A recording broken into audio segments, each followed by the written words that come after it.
So what is peer learning? How can it help companies benefit from it? What can they expect? Well, let's start at the basics. So what Mhm. actually is peer learning and what does it do? What does that actually mean?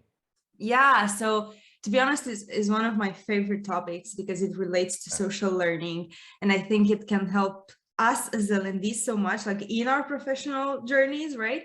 And it can also help us when we design programs for other people. If you look back in history, basically, we were so used, as human beings, we were so used to learn through stories, right? When there was no scribbling, there was no writing, everyone was learning through stories, so they were learning from each other. And I think that's still the case, right? So we can still learn from each other. So basically, peer learning, in my view, is any interaction between people, between colleagues or not, that can lead to some sort of knowledge or skill improvement or behavior improvement for any part. So that, I think that's the most basic definition of it. Yeah.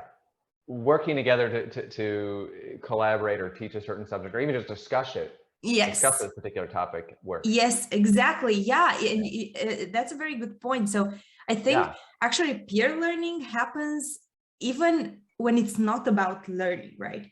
And there's an example in the engineering world, right? You do peer programming, you do peer support and all that. And what's actually happening is that you look at each other and you see how, your colleagues work and you learn from them. And even that's peer learning. So peer Yeah. learning happens actually even when L&D is not there.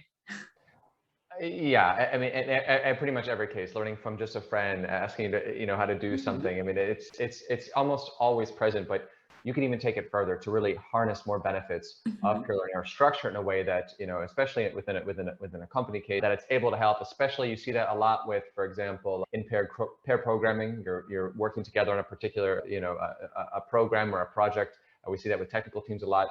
Very, very Mhm. useful. One of the best ways to do it. And I have a few examples, and I'll ask you for yourself from peer learning that and what would be some ideas that you have too. And I want to bring up two, which I've been finding interesting and been at least in very successful in the sense of when it's happened, it's done one of a few things. It's made people become more excited, more satisfied at work, which is something that we're always trying to focus on and think about how can we make the experience at work better, the employee experience, and it's helped improve skills and brought people as well together. So having kinship with your employees between people is always, I mean, everyone wants a work friend that they can rely on. And then I found that two things really worked really well for this.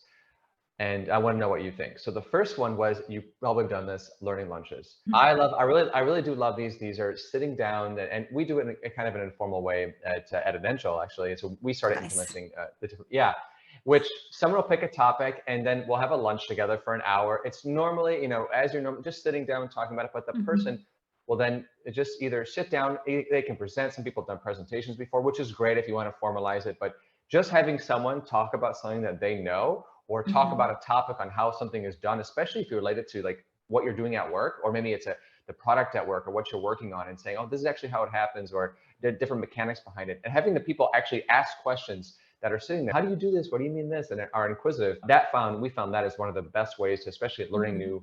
learning new subjects. And we do this also for things like, hey guys, we're going to work on something like, let's say we're going to work on marketing. Oh, and then Dan, you'll try to do copywriting, and here's what you found. And just different ways to present it and talk. But learning lunches, even just sitting informally and talking about a specific subject, we thought has been really successful. We've been doing that a lot. Have you tried learning lunches or any kind of live in-person peer learning structured programs?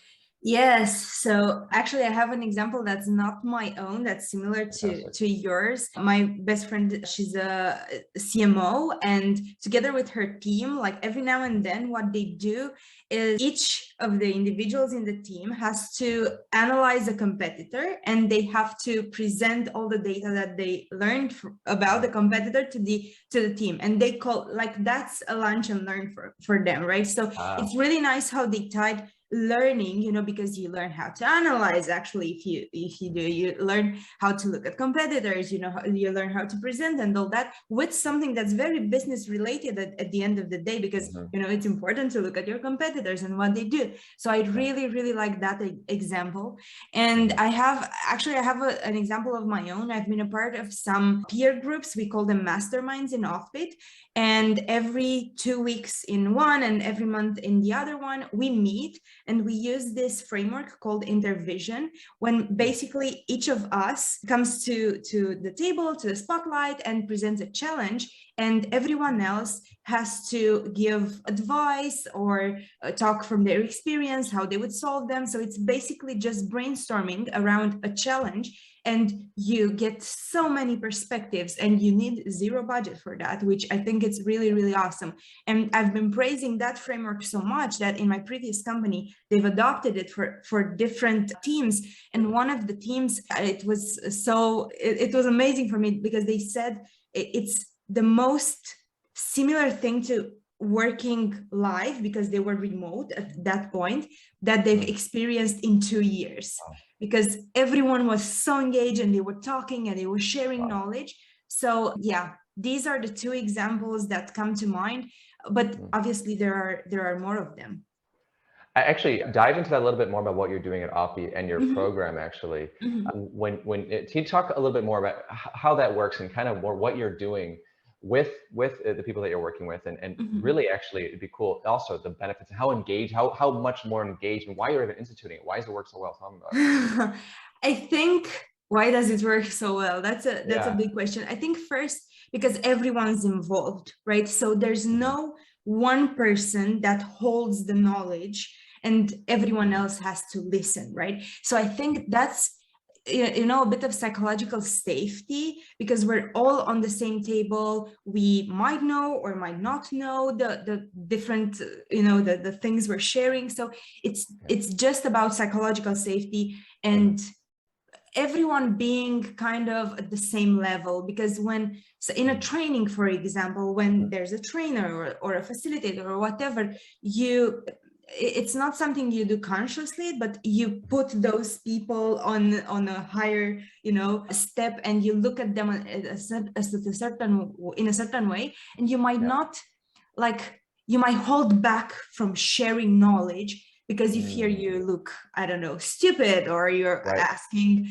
I don't know, stupid questions and so on. But in a setting where we're just around the table, it's about us sharing knowledge. So I think that's one reason that it works so well. And the second reason is that everyone is there because they want.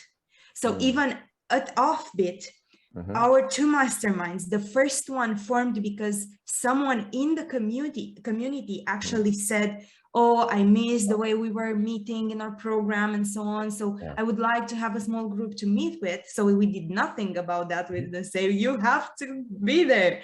And the second one, we just had an event with multiple L&D professionals from outside the community. And they said, oh my God, I love this framework. Can we do it one more time? And we're now into our 7th or 6th month of meeting recurrently. So it's just because they want to be there and they see the value that they get out of it. And how many people are in this group? Like, is there a sweet spot, or what? I think there is a sweet spot. In one of the groups there are 5 people, in the other one there are 8 people, and I feel like that's kind of the range where you should go. First, because it gives enough space for everyone to share. And second, because if 1 or 2 people can't make it to the session, you still have a small group you can brainstorm with. That's totally true. I mean, if it's too big, not everyone has a chance to talk, or you can kind of sit back, and you want everyone to be able to engage in exactly. Yeah. Right? And that's a good point. I mean, what topics are you covering at Offbeat that as making this so successful? Because I would assume it might be different from, let's say, what you might be doing, or like technical. I know, well, you'll explain, but what topics are working really well for you, and what are you teaching, and what are they talking about? It's really interesting because we don't tell people what they should talk about. They come in with their challenges. right? So just to give you a few examples, Yes. we had Right. someone that was struggling with all the manual work involved in training administration. And she just came in and she showed us the process and we could give advice. So it was like for her real challenge, and the advice we gave, she could implement not day 2, but hour 2, right? So I think that was that's really, really powerful. We have like even, so we have technical stuff like this one, and we even talk about personal challenges, right? Someone else came in and she wanted to talk about being more assertive.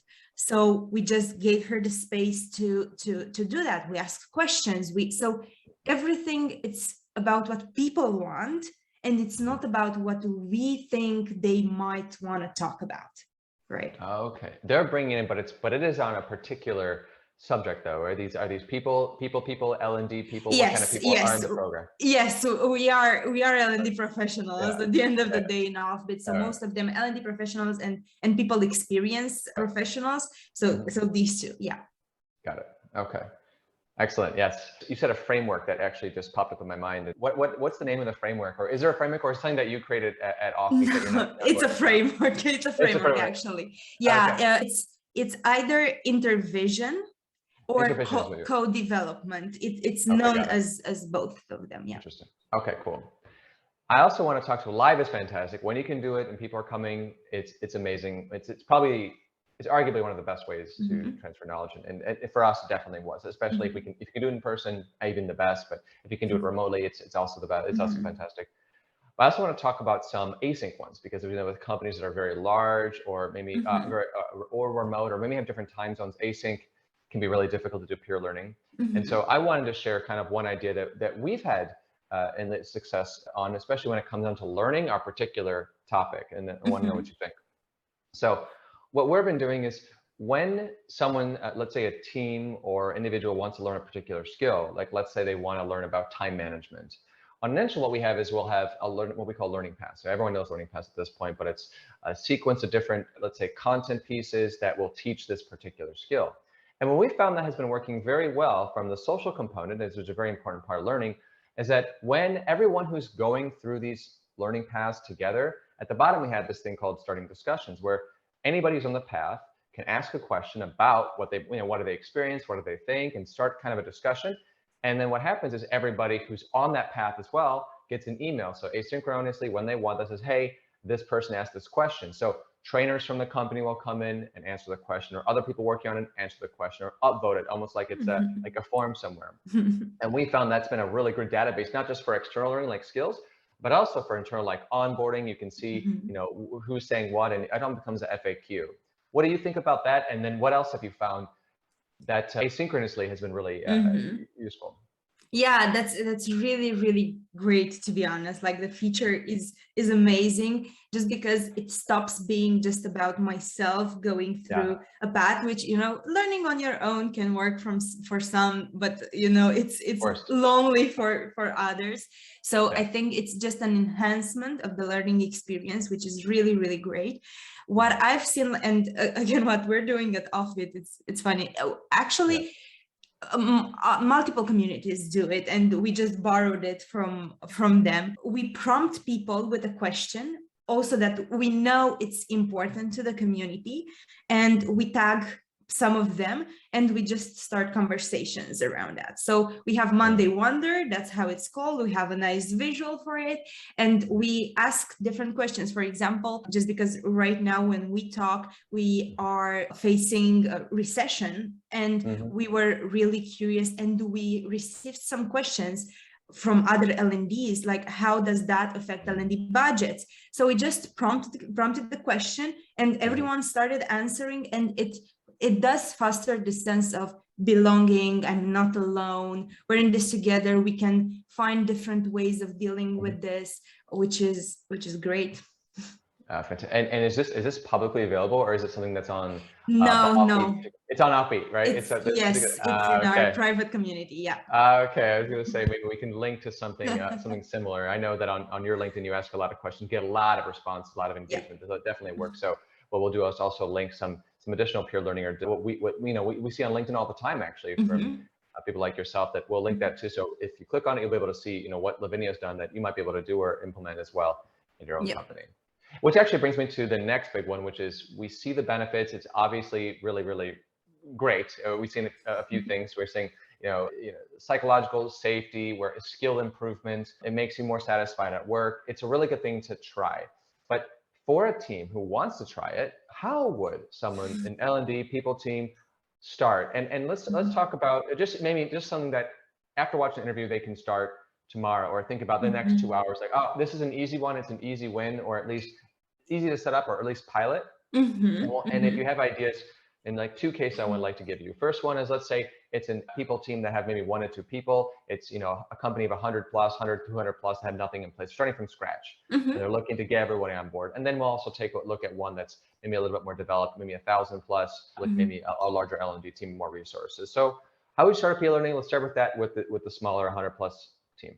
Okay, I think I'm gonna give a very concrete example for these kinds of teams. I think lunch and learns, what we just talked about, are amazing. So what you need to do is first learn if anyone in your company wants to talk about a particular subject, right?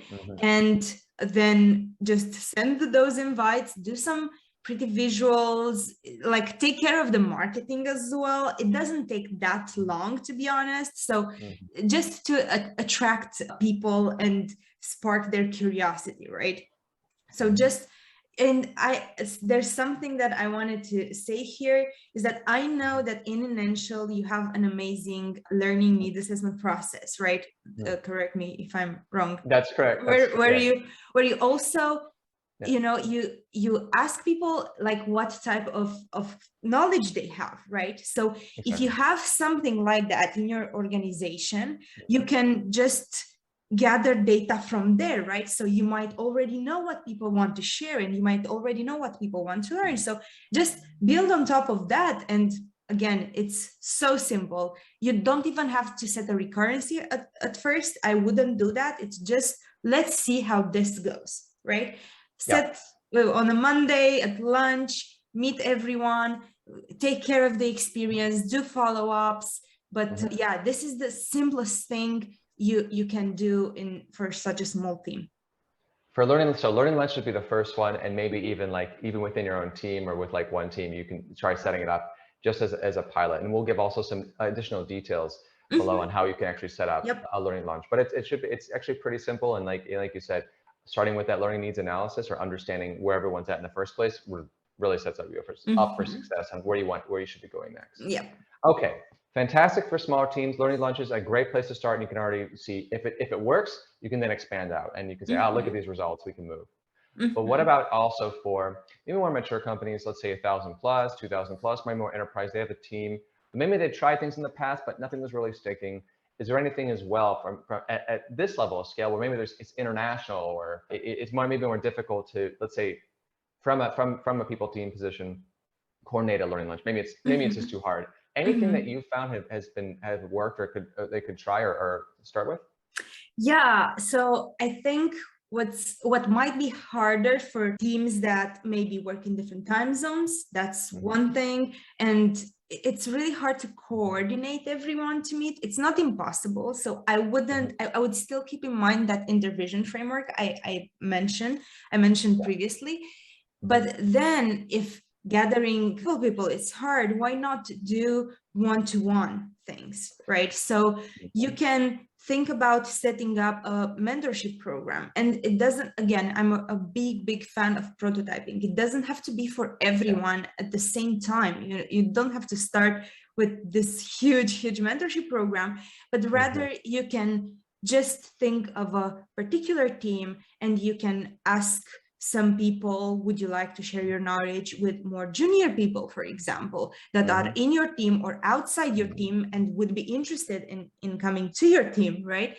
And then first have a list of mentors, then just share the news that you have that list of mentors, and just get mentees, more junior people interested in that, and they can apply.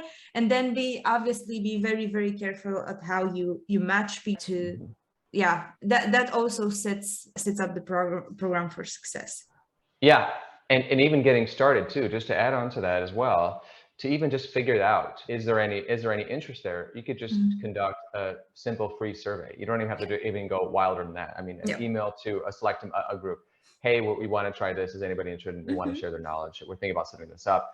And even if it's a 3-question survey, you will then have a proxy, or at least a general understanding of, is this a direction we want to move forward to? Is there a good feedback? And then once you have that information, then you can move on that and act on that, and then share it with the team, because that's super valuable when you're making what's our next initiative? What do we do next that's going to have value? Coming from that perspective and saying, here's the data from the prototyping, what you said, is that already gives it, just so you can even go one step even before that, just asking those questions and then getting that response. And I guarantee that it'll be a really big response. Yeah, Cool. people are more interested in sharing their knowledge than you imagine. A lot. I think what we've had some information on this, and at least over, I think we had, it was like 40 or 50%, or at least want to structure their information into ways that they could actually teach it or give it out inside learning paths. So this is something definitely ask, especially if you're bigger, ask to your team list specifically too. And if you want to go a step further as well, I'll give you one more idea, and then we're going to try the next question. And the last idea is while those definitely requires coordination and are very high value, also think about asynchronous ways to do it as well, where people can add on. We talked about forums or FAQs. Like I said, one great way is, if you have a tool, or you're using, whatever you're using for either your LMS or your learning platform, whatever you're using, see if they have the ability to, when people are learning on a particular, are learning a subject or working on a course together, they have the ability to comment and work together, ask questions to each other in a safe way within that company. So you can have your trainers, your team leads, your people team, all being able to respond to questions and feel like, this is my own company's knowledge base, and I can talk to everybody and feel good about it. I definitely recommend this because it's really easy if you have the right technology set up, and it's very impactful because those questions you'll add up over time, and you'll have you can then build on top of it. Like we've seen onboarding paths or onboarding journeys change because the feedback from the questions like, hey, I'm missing this, how do I do this? And it was like the most upvoted question. And then you can immediately make those changes and answer those questions back, which people are not necessarily going to do before because they'd have to do an email or maybe write you on Slack. It's just all within this platform we found has been really interesting. So check to make sure your LMS or platform has that as an async option as well.